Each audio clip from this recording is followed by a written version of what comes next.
दोस्तों अब हम लोग आ चुके हैं बिल्कुल हमारे नॉर्मल स्क्रीन के ऊपर। एंड आज के दिन की अगर हम लोग बात करें, यस, एक स्पेशल इवेंट का इंतजार हर कोई यहाँ पे कर रहा था, जो कि हर किसी को पता है कि बाजार क्लोज हो जाने के बाद ही वो आने वाला है। सो चलिए, वो फाइनली डेटा आ चुका है एंड सिर्फ वो इंडिया से रिलेटेड ही डेटा है। कौन सी चीज़ की मैं बात कर रहा हूँ? यस, मैं बात कर रहा हूँ दोस्तों इन्फ्लेशन के बारे में। सो इन्फ्लेशन का डेटा रिलीज हो चुका है और जैसे मैंने कहा कि इंडिया का इन्फ्लेशन का डेटा सामने यहाँ पे आ चुका है। एंड कैसा रहा डेटा, जो अनुमान यहाँ पे लगाया जा चुका था, क्या उसके चलते कम देखने को यहाँ पे मिल रहा है या फिर ज़्यादा देखने को मिल रहा है? एंड ये वाला जो दोस्तों अभी का जो इन्फ्लेशन का डेटा है ना, ये बहुत ही इंपॉर्टेंट है भारत के लिए। क्यों? क्योंकि आप सभी लोगों को पता है हम लोग Q4 में एंटर कर चुके हैं। Q4 मतलब क्या रहता है? जनवरी, फरवरी एंड मार्च। सो फेब तो अभी तक चालू है, तो जनवरी का डेटा अभी हम लोग को देखने को मिलेगा। एंड Q4 में हम इन्फ्लेशन जो 6% का टॉलरेंस लेवल रहता है, जो कि आरबीआई ने बोला था हायर साइड का, उसके नीचे आएंगे। सो ये प्रेडिक्शन आरबीआई ने किया था। तो इसीलिए यहाँ पे जो अभी जनवरी, फरवरी, मार्च का जो इन्फ्लेशन का डेटा देखने को मिलेगा, वो इंडिया के लिए बहुत बहुत बहुत ज़्यादा इंपॉर्टेंट रहेगा। तो चलिए, कैसा रहा जनवरी का डेटा, तो इसका इंतज़ार कर रहे थे, तो डेटा आ चुका है। एंड दोस्तों जो सच बात है वो मैं आपके सामने रखना चाहूँगा, राइट। एंड दोस्तों सच बात यही है कि डेटा बिल्कुल भी अच्छा देखने को नहीं मिल रहा है। सो आप चेक कर सकते हैं दोस्तों कि जो जनवरी का जो इन्फ्लेशन का डेटा सामने आया है, रिटेल इन्फ्लेशन का, सीपीआई के थ्रू हम लोग उसको इंडिकेट करते हैं, वो 6.52% तक जा चुका है। सो ये बिल्कुल भी अच्छा डेटा देखने को नहीं मिल रहा है। सो एक्सपेक्टेशन भी कितनी थी, राइट, एकदम हाई एक्सपेक्टेशन अगर देखा गया तो हर किसी का अपना अपना अलग अलग पोल रहता है। कोई एक्सपर्ट कहेगा कि 6% होना चाहिए था, कोई कहेगा 5.9, कोई कहेगा नहीं नहीं 6.5 ही होना चाहिए। ऐसे बहुत सारे एक्सपेक्टेशन होते हैं। सो एवरेज अगर एक्सपेक्टेशन की भी अगर हम लोग बात करें हायर लेवल पे भी, तो वो था 6.1% तक, कि चलो एकदम खराब ही आया ना तो 6.1 तक जा सकता है। बट हकीकत में अगर हम लोग चेक करेंगे दोस्तों, तो 6.52% तक महंगाई हम लोग को वापस ऊपर जाते हुए देखने को यहाँ पे मिल रही है। तो इसीलिए टाइटल भी आप देख सकते हो कैसे लिखा है कि India retail inflation breach RBI का जो टॉलरेंस लिमिट है अपर साइड का।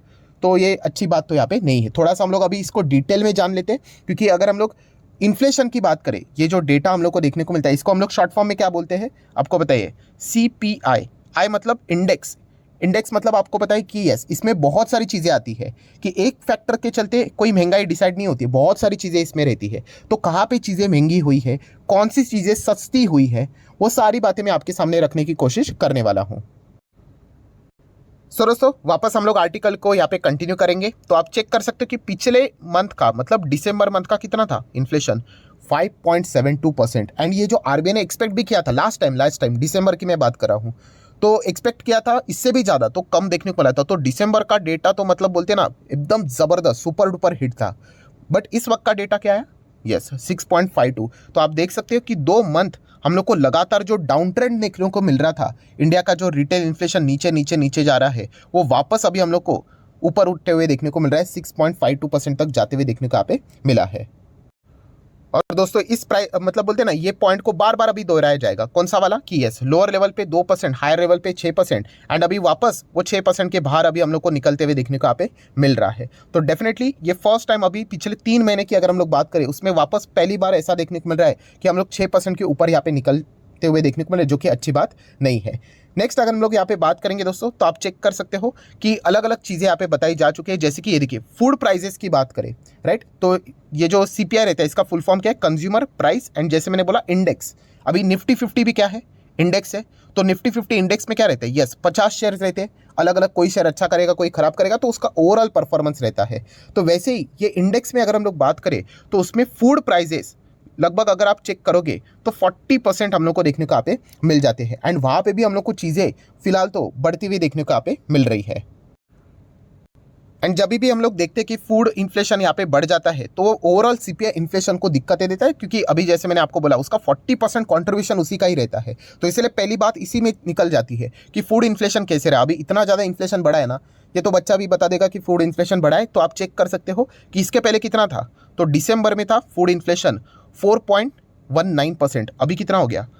5.94%। कितनी मैसिव जंप है देखिए। इसी के बदौलत हम लोग यहाँ पे कह सकते हैं जो ओवरऑल सीपीआई इन्फ्लेशन का डेटा है वो हम लोग को बूस्ट होते हुए देखने को यहाँ पे मिला है। नेक्स्ट अगर हम लोग यहाँ पे बात करेंगे और कौन कौन सी चीज़ें, तो वेजिटेबल, तो इन्फ्लेशन रेट फॉर वेजिटेबल की अगर हम लोग बात करें तो चलिए वहाँ पे हम लोग को गिरावट देखने को मिल रही है। पहले हम लोगों को देखने को मिलता था 15.08% तक की महंगाई दिसंबर के हिसाब से, जो कि अभी वेजिटेबल में कितना हो चुका है, लगभग 11.5% के आसपास वेजिटेबल की महंगाई हम लोग को थोड़ा बहुत कंट्रोल होते हुए देखने को मिल रही है, नीचे आते हुए देखने को यहाँ पे मिल रही है। देन अगर हम लोग बात करेंगे फ्यूल से रिलेटेड, फ्यूल एंड लाइट की अगर हम लोग बात करें तो इससे रिलेटेड इन्फ्लेशन की क्या बातें आ रही है सामने, तो आप चेक कर सकते हैं मार्जिनली थोड़ा सा ही इम्पैक्ट हम लोग को नीचे आते हुए देखने को मिला। पहले 10.97% था, ठीक है, तो अभी 10.84% देखने को यहाँ पे मिल रहा है।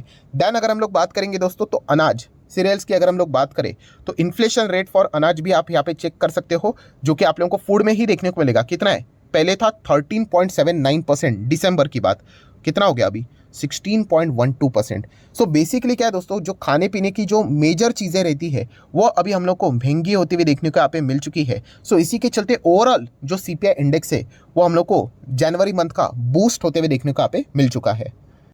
सो डेफिनेटली दोस्तों जो इंपॉर्टेंट पॉइंट्स थे वो मैंने आपके सामने रख दिया। अभी इसका मेजर मतलब बोलते हैं ना इम्पैक्ट क्या रहेगा, तो देखिए आप सभी लोगों को पता है कि आरबीआई क्या करता है, यस रेट हाइक हम लोग को करते हुए देखने को मिलता था कि नहीं, राइट। तो अभी इस प्रकार का अगर इन्फ्लेशन का डेटा आएगा तो आरबीआई को तो सोचेगा ही सोचेगा कि चलो रेट हाइक कर ही लेते, क्योंकि उनके पास एक रीज़न यहाँ पे मिल जाता है। ऐसा डेटा देखकर आरबीआई रेट हाइक को स्टॉप कर दे, चांसेस थोड़े से अभी हम लोग को धुंधले होते हुए देखने को यहाँ पे मिल जाते हैं। No doubt various factors matter करते हैं इस चीज़ से रिलेटेड, बट ये जो डेटा है दोस्तों लिटरली इतना खास देखने को नहीं मिला है। इसका मेजर इम्पैक्ट आपको समझा क्या है, चलिए मैं आपको थोड़ा बहुत बता देता हूँ। देखिए ये है जनवरी, ठीक है, then Feb, then March, right. तो इसका अगर आप एवरेज करोगे तो वो कितना आना चाहिए था, 6% के नीचे आना चाहिए। अभी फेब का तो डेटा अभी तक आया नहीं, मार्च का डेटा भी नहीं आया, राइट, मार्च तो मंथ भी स्टार्ट नहीं हुआ। तो जनवरी का कितना आया, अभी 6.52% देखने को मिला।